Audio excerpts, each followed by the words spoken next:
Bismillahirrahmanirrahim. Assalamualaikum everyone.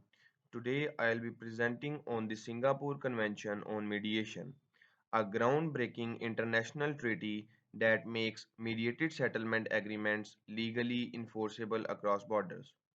This development marks a significant milestone in the evolution of alternative dispute resolution, particularly for the international commerce.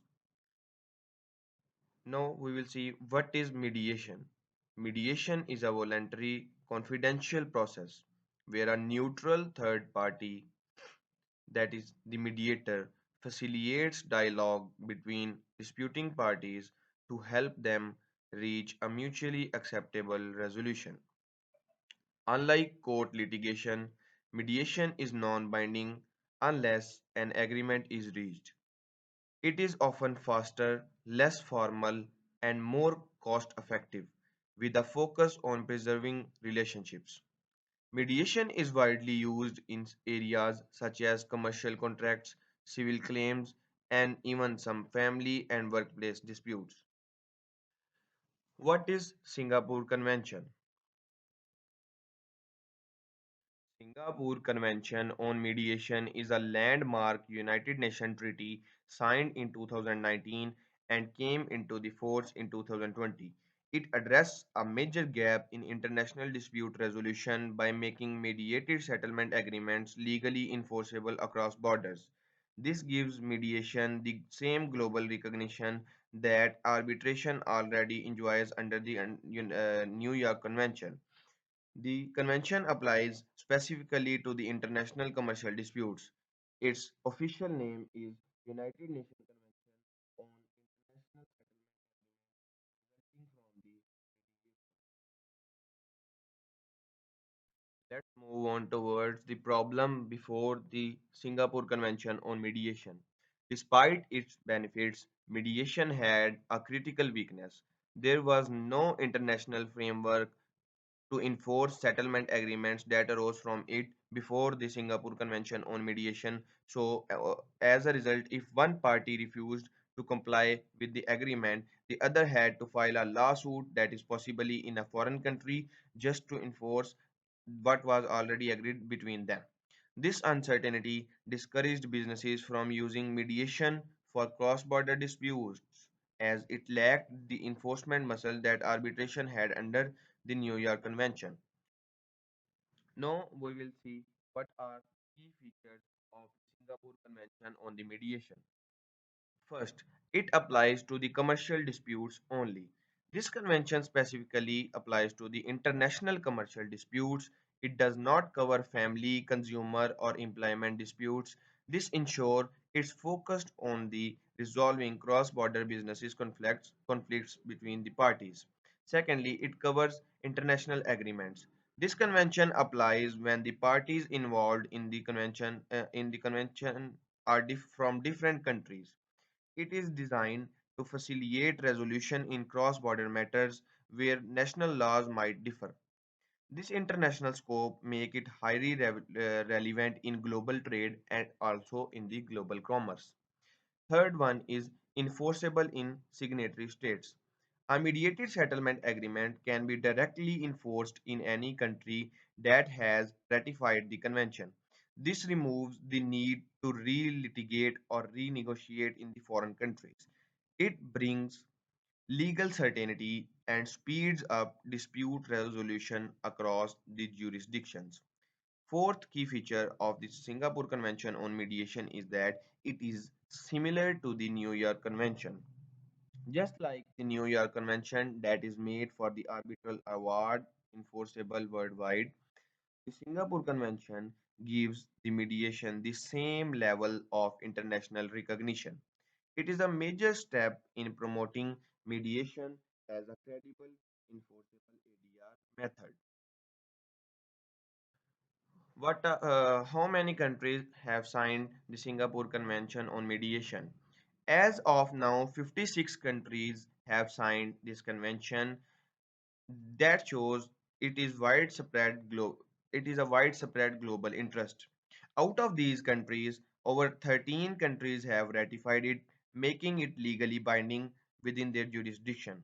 Early adopters of this Singapore Convention on Mediation includes Singapore, Saudi Arabia, Qatar, Belarus, and Fiji like countries. However, the key economic powers such as India, UK, European Union have yet to ratify it. That limits its full global potential for now. Now we will move on towards the next slide. Why the Singapore Convention on Mediation matters. The Singapore Convention on Mediation have major three advantages. It is faster and cheaper process of enforcement. Businesses avoid the time and cost of starting fresh litigation in another country, therefore it is faster and have the cheaper enforcement process. Second, it has stronger global trust in the mediation. When the enforceability of the process is assured, the parties that is involved in the conflict are more willing to choose the mediation because they have the longer trust in the mediation. Third, it boosts trade and legal certainty, especially for cross-border businesses deals. This convention brings predictability and legal assurance, and it boosts the trade of the countries. What are the benefits of businesses in the Singapore Convention of the Mediation? First is cost and the time efficient. Mediation usually resolves disputes much faster and at low cost than litigation. It avoids long court procedures, saving business times, legal fees, and management efforts. This efficiency is especially important in international transactions. Second benefit is preservation of the business relationships. Unlike adversarial court battles, mediation encourages cooperation and dialogue. This helps maintain valuable commercial relationships even after the disputes. It's particularly useful for long-term partnerships and joint ventures, and the partner and the relationship between the businesses remain same. Third, legal certainty across the borders. The convention ensures that mediated agreements can be enforced in the other countries.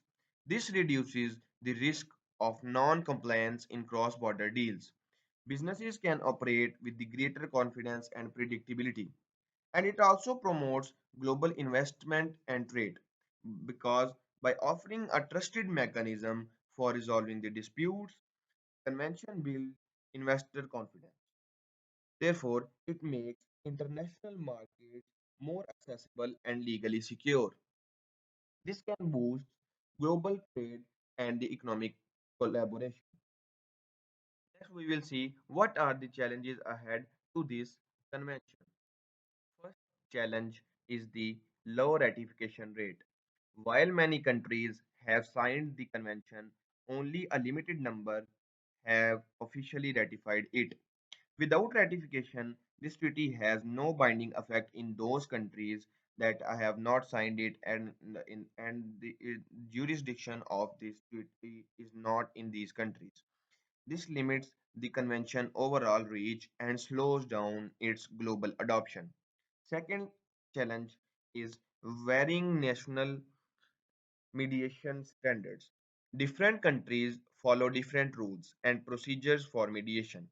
These variations make it difficult to apply this convention consistently in these countries. A lack of harmonized practices could undermine trust in the cross-border enforcement. Third, legal interpretation differences among the countries. Courts in different jurisdictions may interpret the convention in different ways. This can lead to the unpredictability in how mediated agreements are enforced. Such uncertainty may discourage businesses from relying on the mediation in the international disputes. Now, at last, we will see what are the few of the Singapore Convention on the mediation. Ratifications expected must to be rise because as the awareness of the convention grows, more countries are expected to ratify it. Therefore, this will strengthen its global influence and create a more unified framework for the cross-border mediation enforcement. Secondly, it can promote ADR over litigation, as this convention encourages parties to operate for the alternative dispute resolution. That is a speedy and the less cost process instead of the lengthy and costly litigation, aligning with the global trends favoring efficient and the amicable dispute resolution methods.